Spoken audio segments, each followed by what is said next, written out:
सत्य वचन, अमर वचन, जीवित वचन, दिव्य वचन, सत्य वचन, अमर वचन, जीवित वचन। साई दा बामा बनी दा बामा बगरे रे सा रे सा रे सा रे सा। दिव्य वचन, सत्य वचन, अमर वचन, जीवित वचन, दिव्य वचन, दिव्य वचन।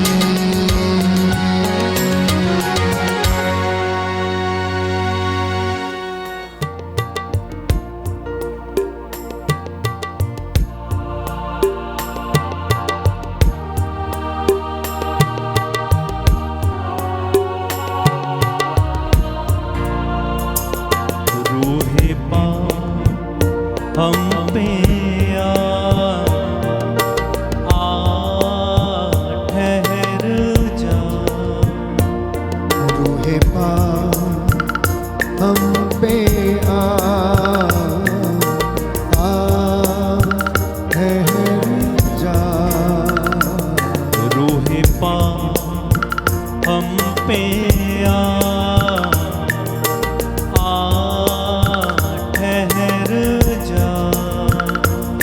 रूहे पाक हम पे ठहर जा।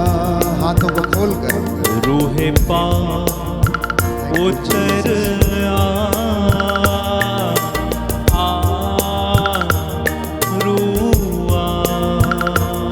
रूहे पाक उतर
जीना सीखा ठहर जा, रूहे पाक जीना सीखा ठहर जा, रूहे पाक उतर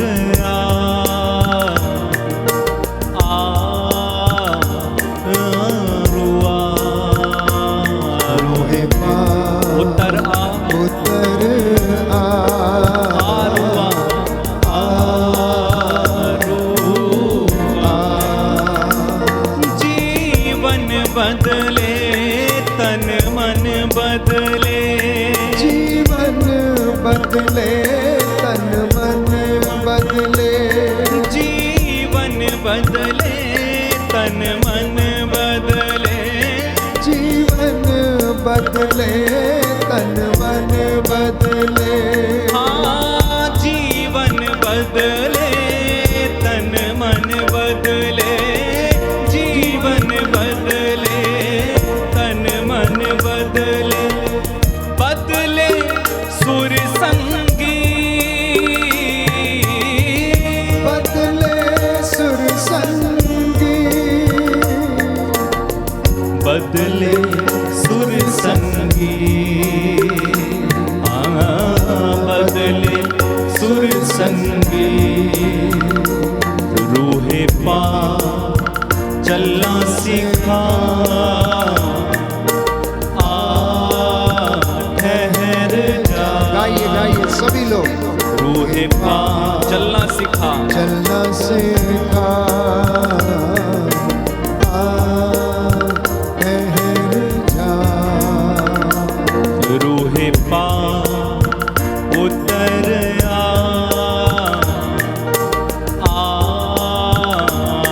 रूआ। रूहे पा उतर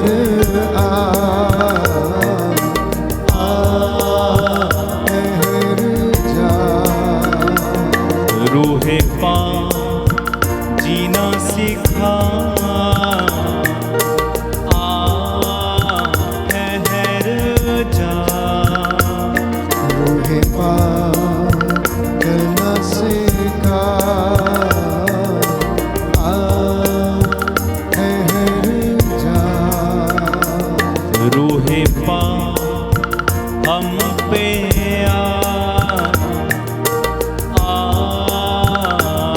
रूआ। रूहे पा हम पे हम पे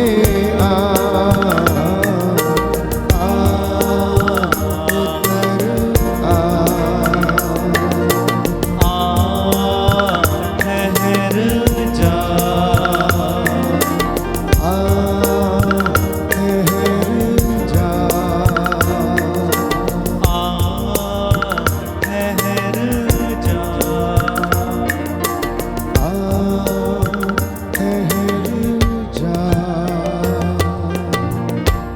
हालेलुया। हालेलुया, दाहिना हाथ उठाकर मेरे साथ अंगीकार करें। हालेलुया। हालेलुया। हे प्रभु यीशु, हे प्रभु यीशु, आज का वचन मेरे लिए है, मेरे लिए, मेरे उद्धार के लिए है, मेरे उद्धार के मेरे लिए, परिवार के लिए है। मेरे परिवार के हे लिए। प्रभु यीशु, हे प्रभु यीशु, आपके वचन आपके वचन आत्मा और जीवन है। आत्मा और जीवन मैं है। इन वचनों को मैं इन वचनों अपने को जीवन में अपने जीवन में स्वीकार करता हूँ, स्वीकार करता हूँ, ग्रहण करता हूँ। ग्रहण करता हूँ। हालेलुया। हालेलुया। हे प्रभु यीशु, हे प्रभु यीशु, मुझसे बातें कीजिए। मुझसे बातें कीजिए। मैं आपके चरणों में आया हूँ। मैं आपके चरणों में आया। आप दयावान हैं, आप दयावान आप हैं। दया के सागर हैं, आप दया के सागर आप हैं। करुणामयी ईश्वर हैं। आप करुणामय ईश्वर हे हैं। प्रभु यीशु, हे प्रभु यीशु, आज मेरे परिवार पर, आज मेरे परिवार मेरे पर, समाज पर, मेरे समाज पर, कलीसिया पर, कलीसिया पर, मेरे राष्ट्र पर मेरे राष्ट्र पर दया कीजिए। दया कीजिए। हालेलुया। हालेलुया। हालेलुया। हालेलुया। प्रियजनों, प्रभु का संदेश ये है, यशायाह नबी का ग्रंथ अध्याय 48 पद संख्या 18। जिनके पास बाइबल है वो खोलें, अन्यथा आप इसे नोट करके रखें और इस वचन को याद करें। Book of Isaiah chapter 48 verse 18 लिखा है, यदि तुमने मेरी आज्ञाओं का पालन किया होता तो तुम्हारी सुख शांति नदी की तरह बहती। यदि तुमने मेरी आज्ञाओं का पालन किया होता तो तुम्हारी सुख शांति नदी की तरह उमड़ती और तुम्हारी धार्मिकता समुद्र की लहरों की तरह। तुम्हारे वंशज बालू की तरह हो गए होते हैं, तुम्हारी संतति उसके कणों की तरह असंख्य हो जाती। उसका नाम कभी नहीं मिटता और मैं उसे कभी अपनी दृष्टि से दूर नहीं करता। सुना आप लोगों ने? आप में से जितने लोग ये शिकायत करते हैं कि हाय मैं लुट गया, हाय मैं मर गया, हाय मुझे नौकरी नहीं मिलती, हाय मेरा सब कुछ नष्ट हो गया, हाय मेरे बच्चे कहना नहीं मानते, मेरा आदर नहीं करते, प्रभु कहता यदि तूने मेरी आज्ञाओं का पालन किया होता तो तेरे जीवन में, प्यारे भाइयों और बहनों, तुम्हारी सुख शांति नदी की तरह उमड़ती और तुम्हारी धार्मिकता समुद्र की लहरों की तरह उठती। आज इंसान शिकायत पे शिकायत करता जा रहा है। वर्षा समय पर नहीं होती, ऋतुएं लगभग चेंज होने लग गई हैं, और इस प्रकृति में हम बहुत सारे परिवर्तन देख रहे हैं। जो चीजें समय पर होनी चाहिए वो असमय हो रही हैं। इंसान, प्यारे भाइयों और बहनों, लगभग एक छोटे से कुनबे में सिमटता जा रहा है। पहले उसका परिवार बहुत बड़ा हुआ करता था और घर में बहुत ढेर सारा प्यार होता था। लोग एक छोटे ही घर में, एक छोटे कमरे में सो लिया करते थे, जीवन बिता लिया करते थे। लेकिन अब ऐसा नहीं है। बहुत बड़े बड़े मकान बन चुके हैं लेकिन घर अभी तक नहीं बने हैं, क्योंकि घरों में प्रेम नहीं है, घरों में शांति नहीं है। इंसान शिकायत करता रहता है, लड़ाई झगड़े मन मुटाव है, एक दूसरे को सहन नहीं कर पाता है। प्यारे भाइयों और बहनों, पहले पुराने जमाने में लोग 100 रुपए में भी पूरा घर चला लिया करते थे, लेकिन अब 1000 रुपए में भी चलता नहीं है। इंसान की विचारधारा कुंठित होती जा रही है, विचार बहुत छोटे होते जा रहे हैं, दिल में जगह नहीं है एक दूसरे को क्षमा करने और प्रेम करने की। तो ऐसी परिस्थिति में क्या आप ईश्वर से आशीष की आशा रखते हैं? पवित्र बाइबल कहती है, परमेश्वर का वचन ये कहता है कि यदि तू मेरी आज्ञाओं का पालन करता तो तेरी जिंदगी में ये विपत्तियां नहीं आती। हम लोग सोचते हैं कि हमारी जिंदगी में दुख क्यों आता, वाई सफरिंग। परमेश्वर, प्यारे भाइयों और बहनों, आपकी आत्मा को बचाना चाहता है। शरीर तो नश्वर है लेकिन आत्मा अमर है, इसलिए वो परमेश्वर आपकी आत्मा को बचाना चाहता है। इसलिए कभी कभी वो हमारी जिंदगी में दुख आने देता, कष्ट से होकर गुजरने देता है, ताकि हम ये रियलाइज करें कि हमारी आत्मा का बचाया जाना अनिवार्य है। हम प्रायश्चित करके उसके पास लौटें, हम निर्णय लें उसके पास लौटने का, हम उससे दूर ना भागें। पिछले दिनों के वक्तव्य में मैंने आपसे कहा कि इंसान के पास आज अनेक बहाने हैं ईश्वर के चरणों में नहीं जाने के लिए, मंदिर में नहीं जाने के लिए, प्रार्थना नहीं करने के। उसके पास अनेक बहाने हैं। जैसा कि यीशु ने स्वयं एक दृष्टांत अपने चेलों को, यहूदियों, शास्त्रियों और फरीसियों को सुनाया, और वो विवाह भोज का दृष्टांत था। सभी को निमंत्रण दिया गया है लेकिन उन्होंने निमंत्रण को ठुकरा दिया। बोले आज मेरा ये काम है, आज मुझे दफ्तर जाना है, आज मेरी नौकरी लगने वाली है, आज मेरी शादी होने वाली है, मेरे पिताजी ने बैल खरीदे तो उसकी ट्रायल लेना है, आज नया गाड़ी खरीदा है तो इसलिए उसका ट्रायल लेना है। प्यारे भाई और बहनों, और काम करने वाले बोलते हैं एक ही दिन तो सप्ताह में मिलता है छुट्टी का, संडे का, उस दिन कपड़े धोने होते हैं, डस्टिंग करना होता है, साफ करना होता है। कितने बहाने आप लोगों के पास। आज्ञाओं का पालन नहीं करते प्यारे भाई और बहनों, और शिकायतें करते हैं। मौसम बदल गया, वर्षा नहीं हो रही है, गर्मी बहुत ज़्यादा है। तो सुनिए प्रभु क्या कहता है। यिर्मयाह नबी का ग्रंथ अध्याय 5 पद संख्या 25 में, तुम्हारे कुकर्मों के कारण समय पर वर्षा नहीं होती है। सुन लीजिए ध्यान से, परमेश्वर क्या कहता है।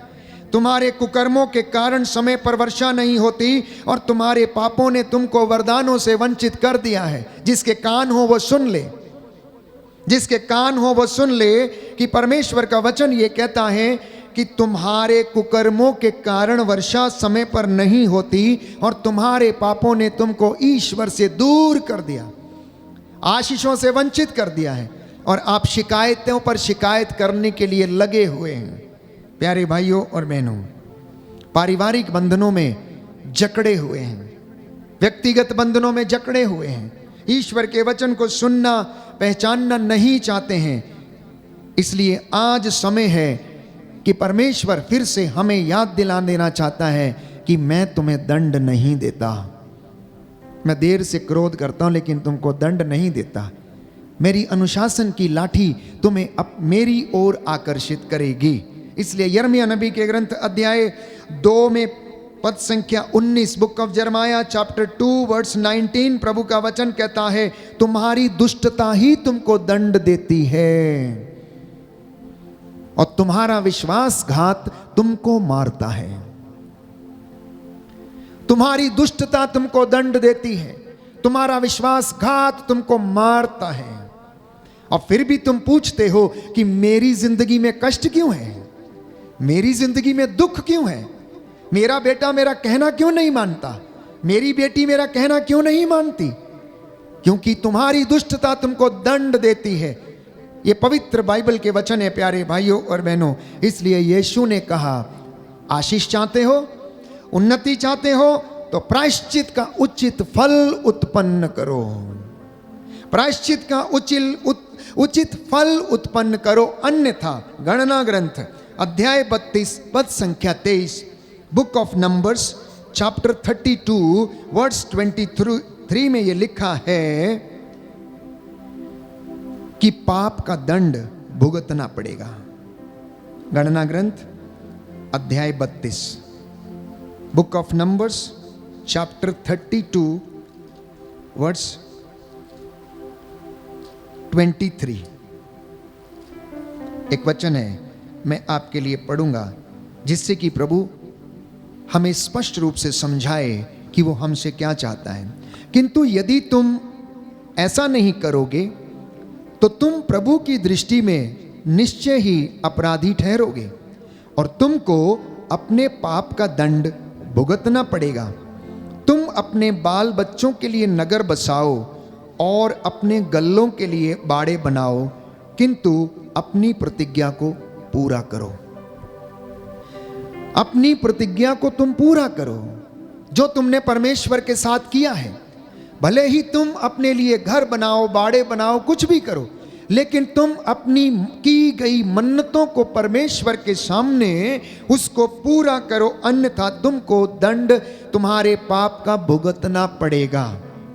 मैं समझता हूं कि इस वक्त पवित्र आत्मा हमारी अगुवाई कर रहा है, और जो लोग शिकायत करते हैं, ये पूछते हैं कि सफरिंग क्यों है, कष्ट क्यों है, दुख क्यों है, तो बाइबल आज हमें स्पष्ट कर रही है कि हमारी जिंदगी में ये सब कारण क्यों होते हैं, दुख क्यों आता है, क्योंकि हम उसकी महिमा से दूर चले जाते हैं। हम अपने ही कुकर्मों के कारण नष्ट होने लगते हैं। इसलिए प्रभु का वचन ये कहता है कि हे यरूशलेम, अपने हृदय से बुराई दूर करो। यिर्मयाह नबी का ग्रंथ अध्याय 4 पद संख्या 8। यरूशलेम चुना हुआ शहर, बेथलेहम नगरी जहां से प्रभु की पवित्रता और ज्योति उत्पन्न हुई। इज़राइल जो चुना हुआ देश, जो चुनी हुई प्रजा, जो चुने हुए लोग, आज परमेश्वर उनसे कह रहा, हे इज़राइल, हे यरूशलेम, तुम अपने हृदय से बुराई को दूर करो, पाप के सामने से भाग जाओ, क्योंकि पाप पवन की तरह छितराता है। यशायाह नबी का ग्रंथ अध्याय 64 पद संख्या 5, book of Isaiah chapter 64 verse 5 लिखा है कि पाप पवन की तरह छितराता है, अगर उसके सामने से नहीं भागोगे तो वह छिन्न भिन्न कर देगा, वो छिन्न भिन्न कर देगा। हवा की तरह, जैसे हवा जैसे पत्तों को बिखेर देती है, वैसे ही वह जिंदगी को भी बिखेर देगा, क्योंकि पाप पापी को खा जाता है। इसलिए प्रभु कहता है कि हे यरूशलेम, तुम अपने बीच में से बुराई को दूर करो, अपने हृदय से बुराई को दूर करो। सुक्ति ग्रंथ अध्याय 5 पद संख्या 22 से 23 में यह लिखा हुआ है, प्रभु का वचन हमें बताता है कि दुष्ट अपने कुकर्मों के कारण मर जाएगा, लेकिन धर्मी अपनी धार्मिकता का पुरस्कार पाएगा। बोलिए आमीन। आमीन। दाहिना हाथ उठाकर कुछ वचनों को मेरे पीछे दोहराइए और याद कीजिए। Hallelujah, hallelujah, hallelujah, hallelujah. यिर्मयाह नबी का ग्रंथ यिर्मयाह नबी का ग्रंथ अध्याय 5 पद 5 संख्या 25 पद संख्या 25। प्रभु कहता है, प्रभु कहता है, तुम्हारे कुकर्मों के कारण तुम्हारे कुकर्मों समय के पर कारण वर्षा नहीं होती, समय पर वर्षा नहीं तुम्हारे होती। पापों ने तुम्हारे पापों ने तुमको वरदानों से वंचित किया है। तुमको वरदानों से वंचित हालेलुया, किया है। हालेलुया। तुम्हारी दुष्टता तुम्हारी तुमको दुष्टता दंड देती है, तुमको दंड तुम्हारा देती है। विश्वासघात ही तुम्हारा विश्वास तुम्हें मारता है। तुम्हें मारता है। Hallelujah, hallelujah, hallelujah. हालेलुया। प्रभु यीशु ने कहा, प्रभु यीशु ने कहा, पश्चाताप का उचित फल पश्चाताप का उचित फल उत्पन्न करो। उत्पन्न करो। Hallelujah, hallelujah, hallelujah, hallelujah, hallelujah. Hallelujah. इसलिए प्रभु ये कहता है, जब तक ईश्वर मिल जाए तब तक उसके पास चली जा, लौट कर वापस मत आना, ढूंढना, ढूंढते रहना उसे, वो मिल जाएगा प्यारे भाइयों और बहनों। क्योंकि परमेश्वर को ऐसे सच्चे खोजियों की तलाश है। वो चाहता है कि इंसान उसे ढूंढे, वो चाहता है कि इंसान उसे खोजे, जिससे कि उसकी आत्मा को जीवन मिले।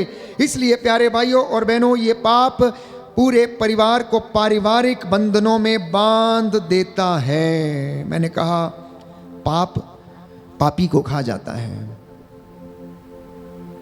पाप पापी को खा जाता है, गुटखा गुटके खाने वाले को खा जाता है, तंबाकू तंबाकू खाने वाले को खा जाता है, दारू दारू पीने वाले को खा जाती है, ड्रग्स ड्रग्स लेने वाले को खा जाता है, ईर्ष्या मन को खा जाती है, अहंकार प्यारे भाइयों और बहनों आत्मा को नष्ट कर देता है, और क्रोध हमारे आत्मा को और मन को नष्ट करता है। इसलिए इससे दूर भागना, इससे दूर भागना और निर्णय लेना अपने परिवार के साथ मिलकर। आप सुखी रहेंगे, आप रूखी सूखी चटनी के साथ खा लीजिए, लेकिन पड़ोसी के धन का लालच नहीं करिए, क्योंकि बाइबल तो यही कहती है, 10 हुक्मों में एक हुक्म है प्यारे भाइयों और बहनों की, पराये धन का लालच मत करो। और याकूब लिखता है कि धन सभी बुराइयों की जड़ है, धन सभी बुराइयों की जड़ है। इस धन को कमाने के पीछे बहुत सारे लोगों ने अपने परिवार को दांव पर लगा दिया है, अपनी जिंदगियों को दांव पर लगा दिया है, अपने शरीर को दांव पर लगा दिया है, अपने शरीर को बेच डाला है। कैसे? धन कमाने के लिए।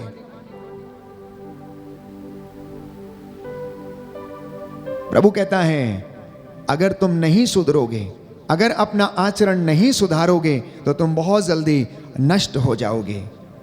पैसे का लालच घर को प्यारे भाइयों और बहनों बर्बाद कर दिया है। पैसे के लालच के पीछे घर उजड़ गए, जीवन उजड़ गए, रिश्ते उजड़ गए हैं सिर्फ छोटे छोटे बातों के कारण। आज परिवारों में जब झगड़े होते हैं माता पिता के बीच में और संतान और माता पिता के बीच में, छोटे से झगड़े के कारण या पैसे या संपत्ति या किसी चीज के कारण, तो वो घर उजड़ जाता है।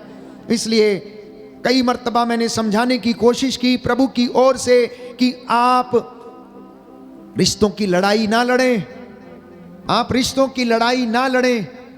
आपके विचारों में भिन्नता है, आपके विचार किसी दूसरे व्यक्ति से नहीं मिलते, कोई बात नहीं, लेकिन आप अपना रिश्ता कायम रखें, आदर कायम रखें, रिस्पेक्ट कायम रखें, एक दूसरे का आदर करें, एक दूसरे को सहन करें।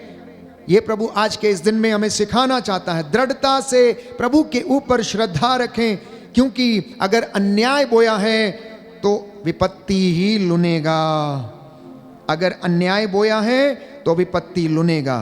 सूक्ति ग्रंथ अध्याय 22 पद संख्या 8 में हम पढ़ते हैं, सुंदर वचन प्रभु कहता है कि जो तुमने बोया है तुम वही लुनोगे। अध्याय 22 पद संख्या 8 और उससे आगे, जो अन्याय बोता वह विपत्ति लुनेगा, उसके क्रोध की लाठी नष्ट हो जाएगी। इसलिए युवक को बचपन से सन्मार्ग की शिक्षा दो और वह बुढ़ापे तक उससे नहीं भटकेगा, बुढ़ापे तक उससे नहीं भटकेगा।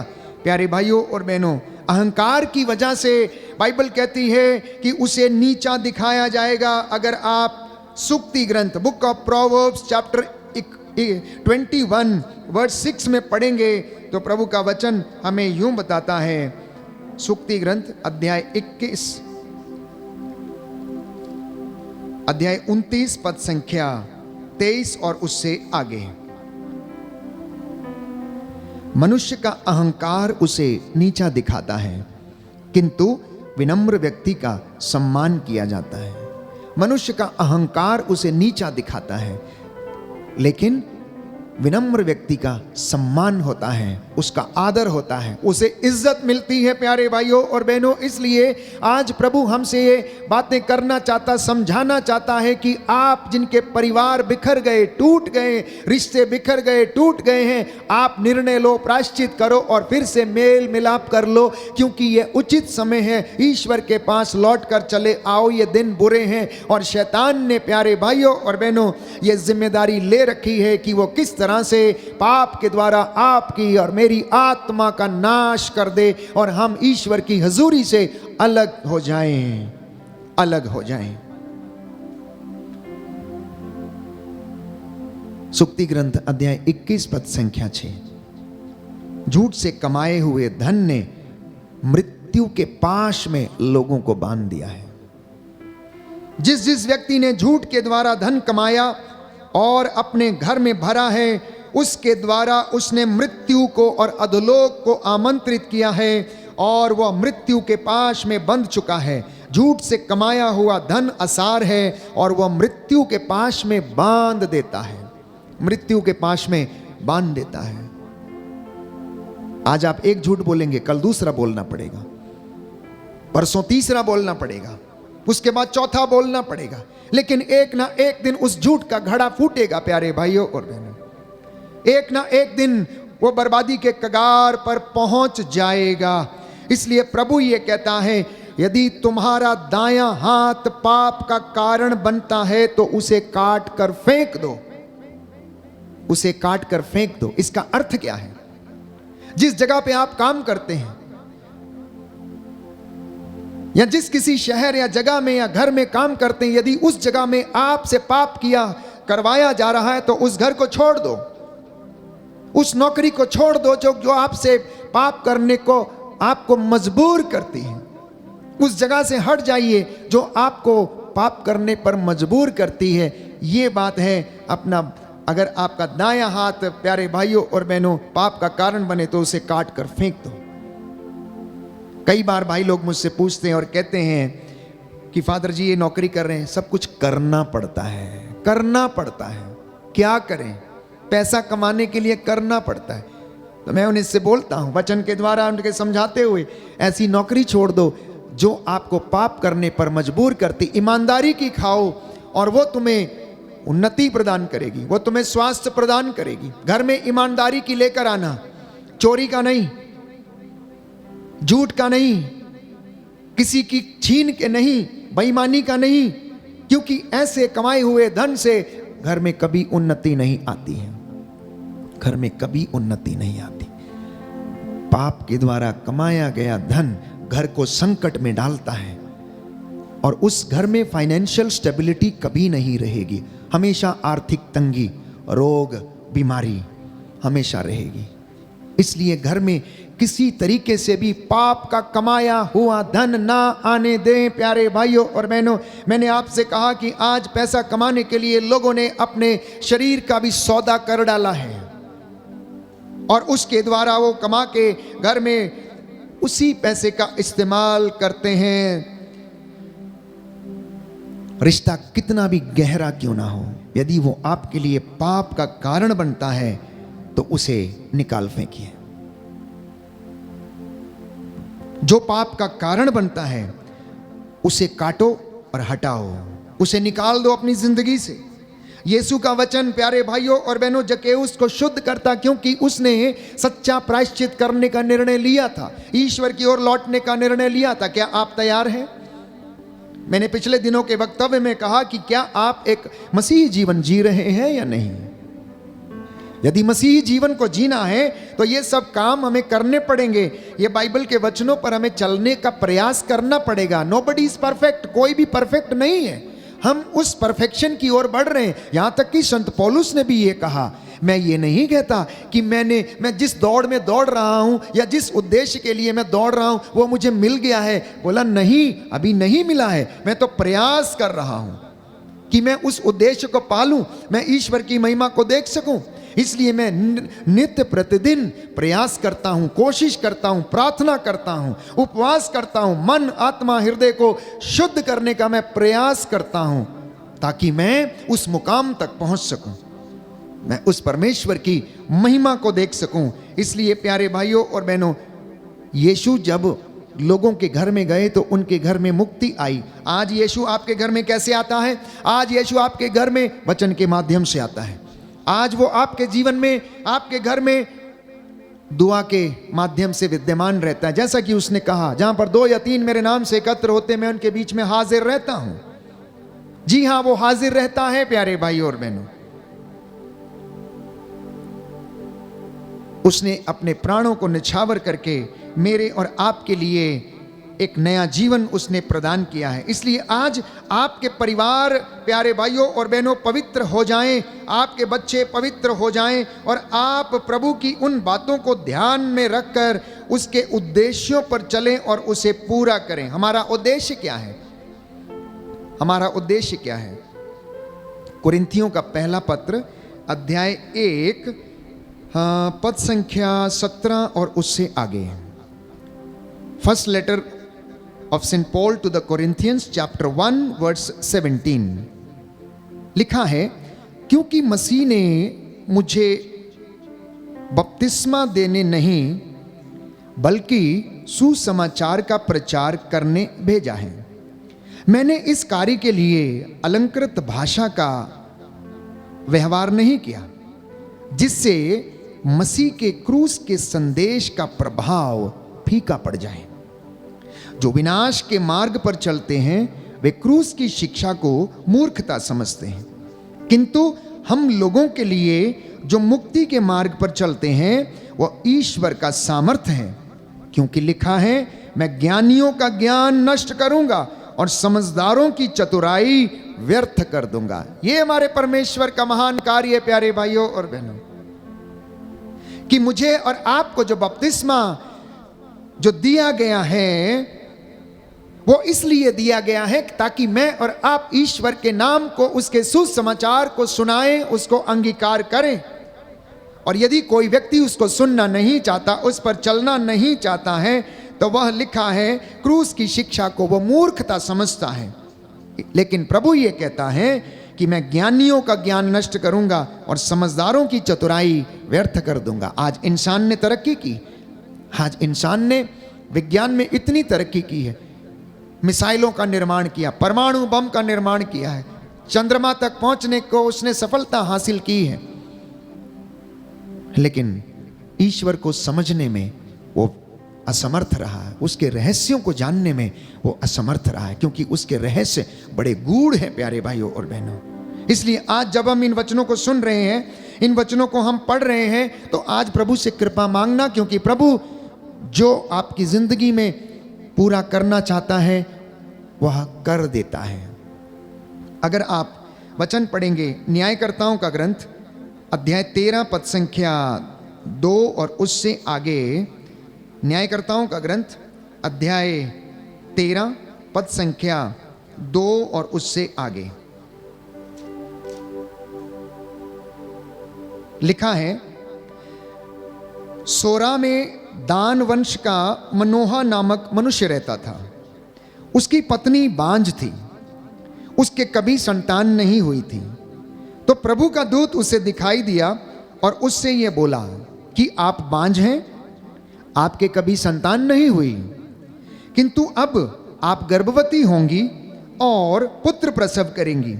आप सावधान रहें, आप ना तो अंगूरी या मदिरा पिएं और ना कोई अपवित्र वस्तु खाएं, क्योंकि आप गर्भवती होंगी और पुत्र प्रसव करेंगी। बालक के सिर पर उस्तरा नहीं चलाया जाएगा, क्योंकि वह अपनी माता के गर्भ में ईश्वर को समर्पित होगा।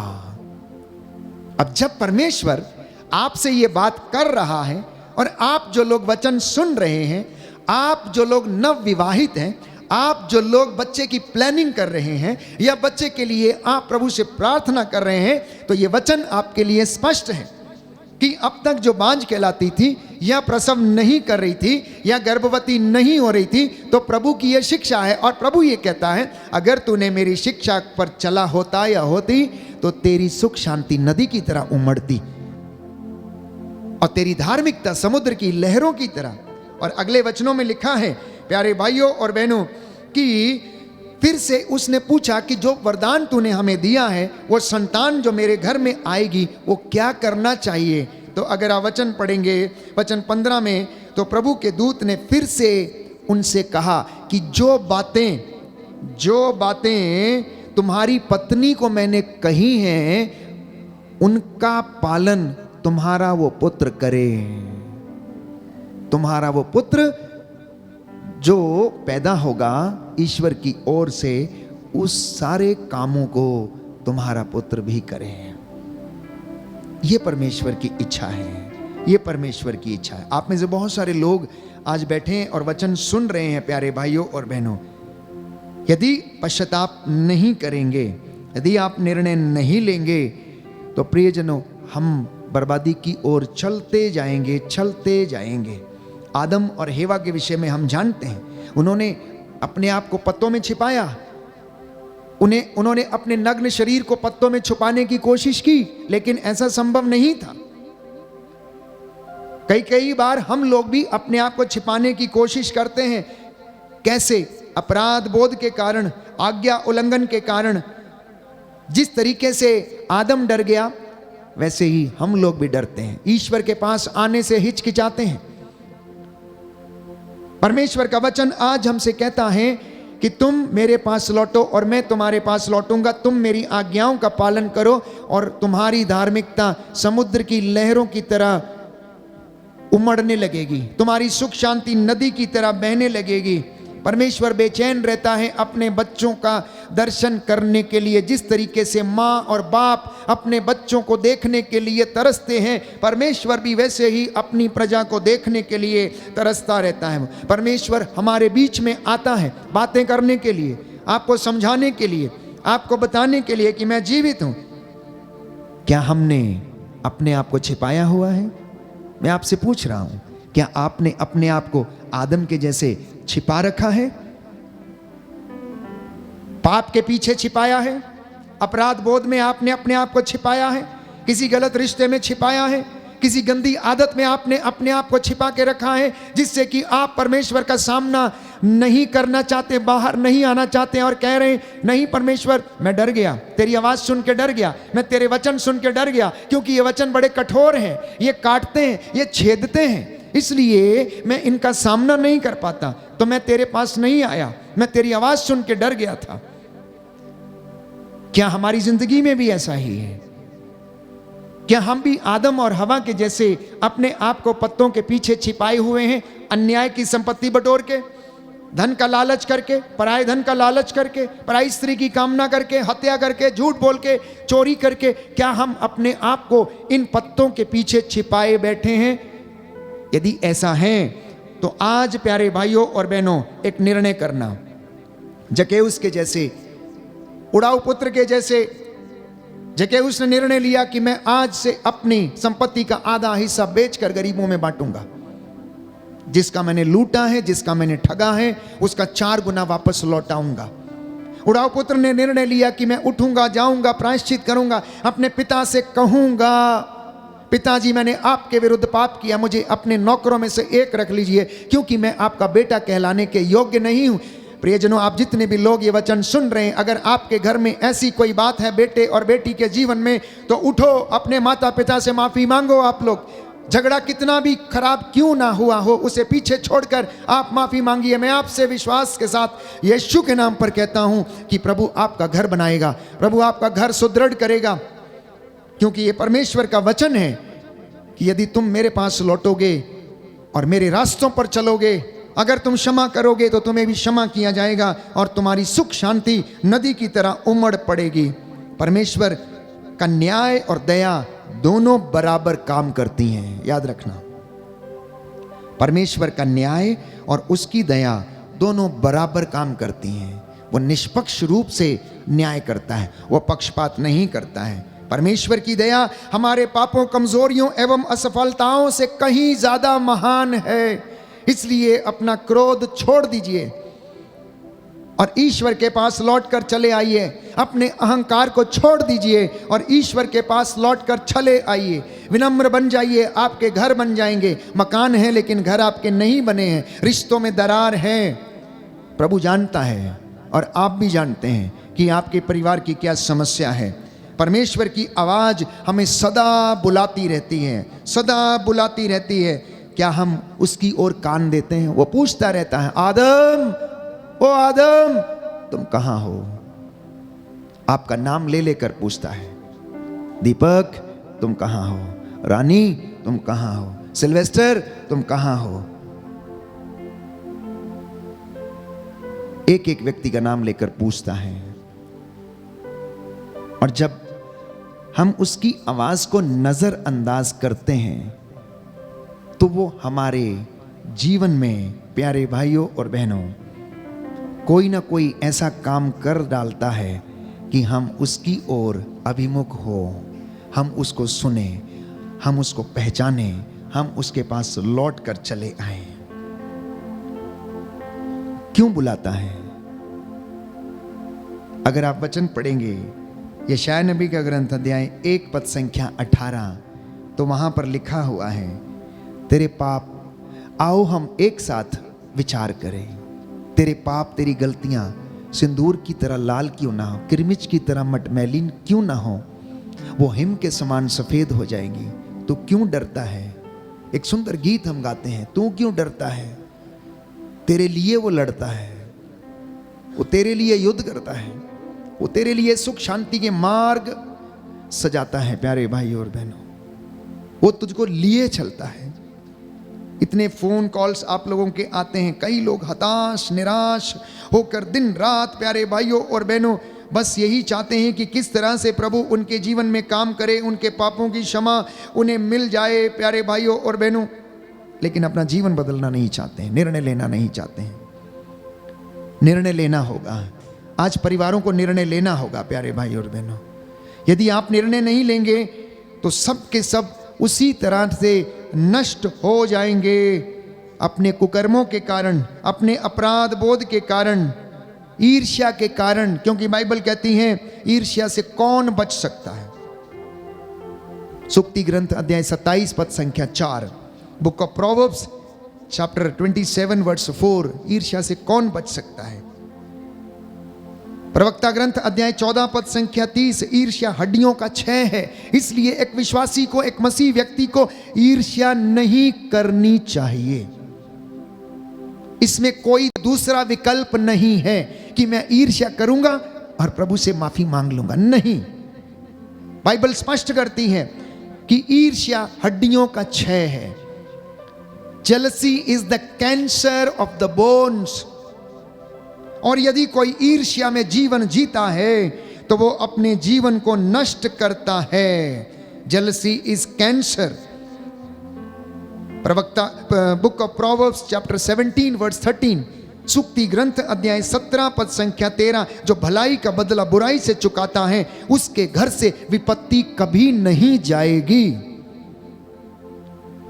जो भलाई का बदला बुराई से चुकाता है उसके घर से विपत्ति कभी नहीं जाएगी। प्रियजनों, प्रिय विश्वासियों, आज ये कलाम आप सुन रहे हैं, ये परमेश्वर का कलाम है। और इन्हीं कलाम को सुनकर, इन्हीं गवाहियों को सुनकर सैकड़ों लोगों ने, जब प्रेरितों ने वचन सुनाया तो उन लोगों ने बपतिस्मा ग्रहण किया और अपने जीवन को बदल लिया। आज अगर आप ध्यानपूर्वक इन बातों को सुन रहे हैं तो आज आपकी जिंदगी में बदलाव आएगा और यह काम परमेश्वर का वचन करेगा। आप बच्चों में, माता पिता में जो मनमुटाव हैं, झगड़े हैं, वो दूर होंगे।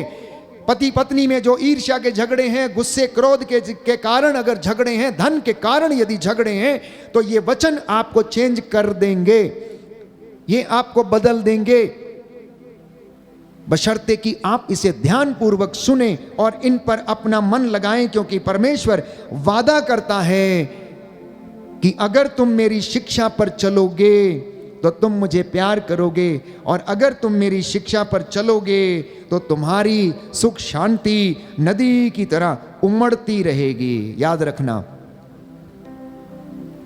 ईर्ष्या की दुष्ट आत्मा हमारे आयु के दिन घटाती है। ईर्ष्या की दुष्ट आत्मा हमारे आयु के दिन घटाती है। चिंता की दुष्ट आत्मा असमय हमें बूढ़ा बना देती है। चिंता से व्यक्ति पहले ही बूढ़ा हो जाता है। जो धर्मियों के पतन पर आनंदित हैं वो स्वयं बाइबल कहती अपने जाल में फंस जाएगा। इसलिए मसीहों को, प्रभु के अनुयायियों को, चुने हुए लोगों को, पाकमान कलीसिया के लोगों को, पासवानों को, प्रचारकों को, वर्शिपर्स को इन तमाम दुष्ट आत्माओं से बचना चाहिए।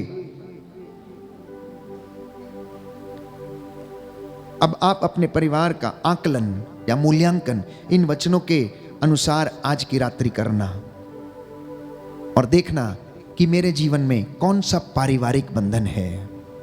मेरे जीवन में कौन सा पारिवारिक बंधन है। क्या मेरे घर में प्रार्थना होती है? क्या मेरे घर में वचन पढ़ा जाता है? क्या मेरे घर में लोग प्रभु के मंदिर में जाते हैं? क्या मेरे घर में क्षमा या सहन करने की शक्ति है? क्या मेरा घर बन गया है? क्या मेरे घर में प्रेम पनपता है? क्या मैं अपनी जिंदगी में आत्मिक उन्नति कर रहा हूं? क्या मेरे बच्चे या मेरे माता पिता या हम दोनों पति पत्नी ईश्वर के नजदीक हैं या नहीं हैं? क्या मेरे घर में पाप का या शोषण का, अत्याचार का बोलबाला है?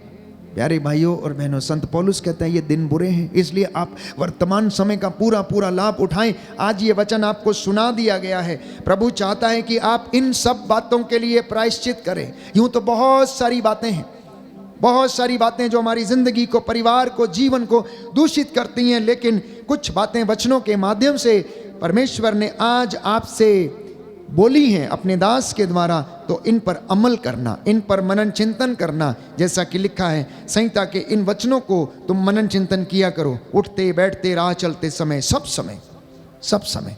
शिकायतें करना छोड़ दीजिए, क्योंकि आपकी शिकायतों का जवाब प्रभु ने दे दिया है कि मेरे जीवन में कष्ट क्यों है, वर्षा क्यों नहीं हो रही है, समय पर सूखा पड़ा हुआ है, सूखा पड़ा हुआ। कहता है तेरे कुकर्मों के कारण वर्षा नहीं हो रही है, तेरी दुष्टता तुझे दंड दे रही है, मैं तुझे दंड नहीं देता, तेरा विश्वासघात तुझे मार रहा है, इसलिए तुझे पाप का दंड भुगतना पड़ेगा। इससे पहले कि ऐसा हो तू मेरे पास लौट कर चला आ और तू मेरी हुजूरी में रह और मैं तेरे पापों को क्षमा कर दूं और तेरा जीवन, कहता है तेरा भविष्य मैं उज्जवल बना दूंगा। तेरे पापों को, तेरी गलतियों को, तेरी कमजोरियों को, बुराइयों को तुझसे इतना दूर करूंगा जितना पूरब से पश्चिम दूर है। बोलिए आमीन, आमीन, hallelujah, hallelujah, hallelujah, hallelujah, hallelujah, hallelujah. तो पारिवारिक बंधन से बचिए। अपने मजदूर के साथ अन्याय मत करिए, अपनी आया के साथ अन्याय मत करिए। मजदूर का वेतन समय पर देने का पूरा पूरा प्रयास करें और अपने भाई बहनों से प्यार करें और प्रभु को उन्हें समर्पित करें। आइए हम प्रार्थना करेंगे।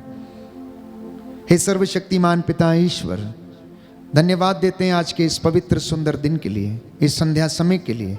प्रभु यीशु, आपने हमसे बातें की हैं, तेरा वचन हमारे जीवन में 100 गुना फल लाए।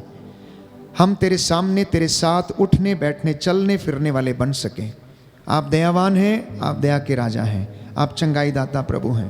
प्रभु, हमें एक अच्छा प्रायश्चित करने का वरदान दीजिए, आत्मा में बढ़ने की कृपा प्रदान कीजिए। हमारे घर में जो कमजोरियां हैं आप जानते हैं, इन कमजोरियों में हे प्रभु हमें अपना सामर्थ्य प्रदर्शित कर, जिससे कि हम आपस में एक दूसरे से प्रेम करें। हमारी खेती बाड़ी, हमारे बाल बच्चे, माल डंगर और हमारे दफ्तरों पर तेरा आशीर्वाद हो।